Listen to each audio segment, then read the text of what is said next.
হ্যাঁ, ওকে। আসসালামু আলাইকুম, আশা করি ভালো আছেন। আমি আজকে আসছি ভৈরব থানা কালিকা প্রসাদ ইউনিয়ন কালিকা প্রসাদ গ্রামে। আমার সামনে যে গাভীটি দেখতে পাচ্ছেন, এটি আমার হাতে প্রজনন করেছি। এখন ইনশাল্লাহ এই গাভীটি প্রেগনেন্ট।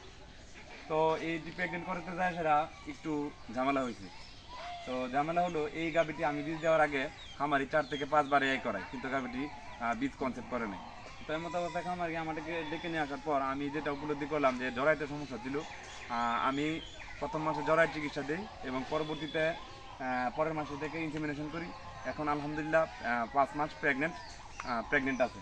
তো আমরা খামারি যে ভুলটা করে থাকি, আমরা প্রথমত যখন গাভীকে 1 বার 2 বার এআই করে বা 3 বার, আমরা প্রতি মাসে হিটে আসলে গাভীকে বীজ দিতেই থাকি।